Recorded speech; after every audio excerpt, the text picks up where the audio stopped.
Quran surat Ali Imran ayat 19. A'udzu billahi minasyaitonir rajim. Innad dina indallahil Islam wa mahtalafal ladzina utul kitaba illa min ba'di ma ja'ahumul ilmu baghyan bainahum wa may yakfur bi ayatillahi fa innallaha sari'ul hisab. Sesungguhnya yang agama di sisi Allah ialah Islam. Tadi di ayat 18 telah ditunjukkan bahwa orang berilmu pun mendapat syahadah dan memberikan pengakuan.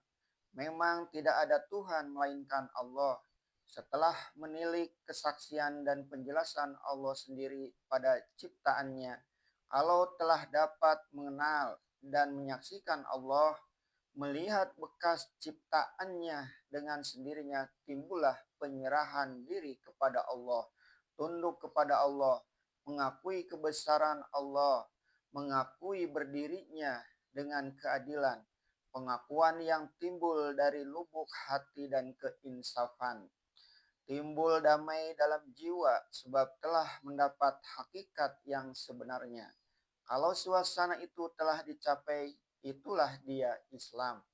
Kata ad-din biasa kita artikan ke dalam bahasa kita dengan agama.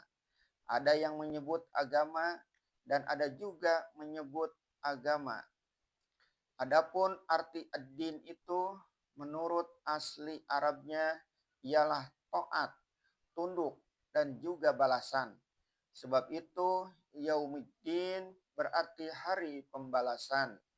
Maka di dalam takrif syariat, segala perintah yang dipikulkan oleh syara kepada hamba yang telah balik tetapi berakal atau mukalaf, itulah dia agama. Kadang-kadang disebut juga dengan kata lain, yaitu millah, yang berarti agama juga.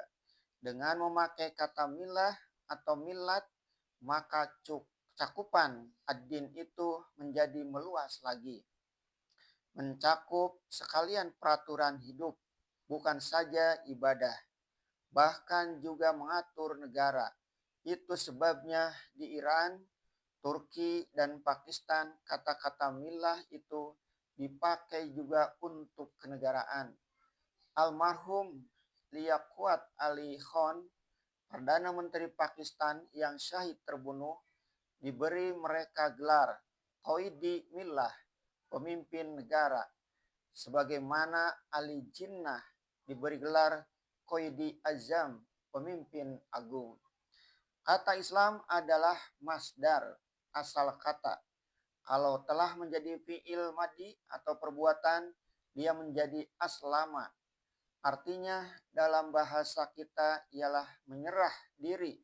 Pokok asal sekali ialah hubungan 3 huruf SLM yang artinya selamat, sejahtera.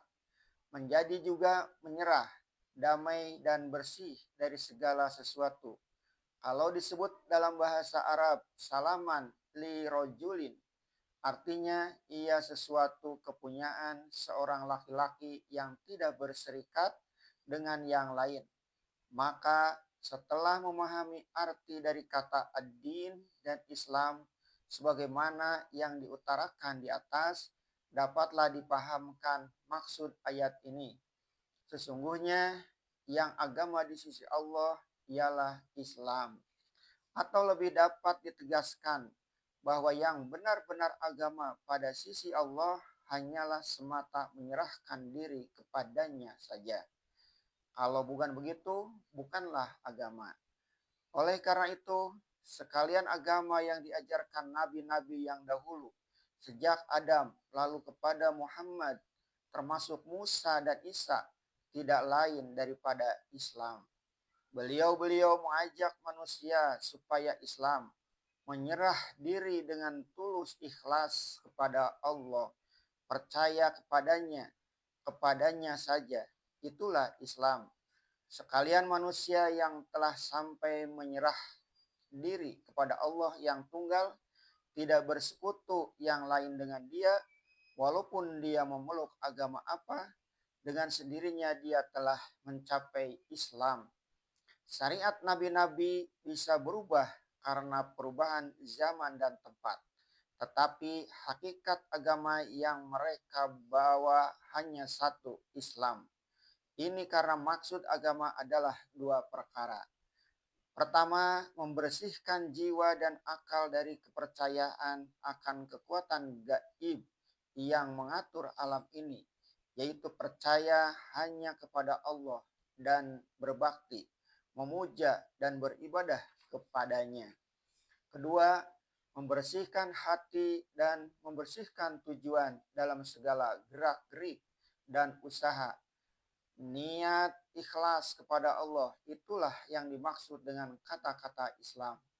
Lantaran itu dapat ditegaskan pula, walaupun dia mengakui orang Islam, keturunan Islam, ibu bapak Islam, tinggal dalam negeri Islam, kalau akal dan hatinya tidak bersih dari pengaruh lain selain Allah, maka tidaklah sesuai nama yang dipakainya dengan hakikat yang sebenarnya.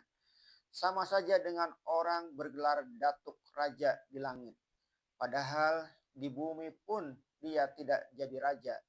Dia mengaku Islam, tetapi tempatnya menyerahkan dirinya ialah gurunya. Dia taklid saja kepada guru itu. Dia tidak memakai perlindungannya sendiri. Atau dia mengaku Islam, tetapi kuburan yang dikatakannya keramat lebih diramaikannya daripada masjid tempat menyembah Allah. Dia lebih banyak meminta dan memohon kepada yang mengisi kubur itu, atau mereka itu dijadikan perantara buat menyampaikan permohonan kepada Allah. Orang semacam ini semuanya mungkin telah termasuk golongan Islam di dalam perhitungan statistik dan dalam geografi atau ilmu bumi. Tetapi belum tentu jiwanya sendiri adalah muslim yang menyerah bulat kepada Allah Subhanahu wa taala. Akan tetapi tidaklah berselisih orang-orang yang diberi kitab itu, melainkan sesudah didatangkan kepada mereka ilmu lantaran pelanggaran batas di antara mereka. Dengan sambungan ayat ini kita dapat memahamkan bahwasanya masing-masing manusia dengan akal murni dan ilmunya sendiri bisa mencapai dasar percaya kepada keesaan Allah, bisa sampai kepada suasana penyerahan diri kepada Allah yang maha kuasa dengan sendirinya. Sehingga kelak apabila dicocokkannya hasil penyerahan diri atau Islam dengan wahyu, tidak akan berapa selisihnya lagi. Akan tetapi timbul kesulitan bukan pada mereka, melainkan pada orang-orang yang keturunan kitab, yang Yahudi dan Nasrani. Sesudah mereka mendapat ilmu ialah karena agama sudah diikat dengan ketentuan-ketentuan pendeta. Sehingga bukan lagi agama Allah, melainkan agama pendeta. Misalnya, pikiran murni manusia telah mencapai kesimpulan bahwa Allah itu memang pasti esa, tetapi pendeta memutuskan bahwa itu tidak benar. Yang benar ialah mesti diakui bahwa Allah itu beranak, atau bahwa Nabi Isa bukan saja anak Allah, tetapi dia pun Allah, atau satu dari tiga oknum. Banyak dari ahli-ahli pikir Eropa yang dari lanjutnya berpikir sampailah dia kepada pengakuan akan adanya Allah. Terkenalah kaum rasionalis atau deis, di antaranya Voltaire, pujangga Prancis yang terkenal, telah sampai kepada kesimpulan bahwa Allah itu memang ada. Akan tetapi mereka dikucilkan dari gereja, dipandang tidak beragama lagi. Sebab kependetaan tidak mengakui kesimpulan pikiran mereka. Sebagaimana pada penafsiran surah Al-Baqarah dahulu telah kita uraikan. Banyaklah dari ahli-ahli pikir itu sampai kepada zaman kita sekarang ini beriman yang mendalam sekali tentang adanya Allah. sebagai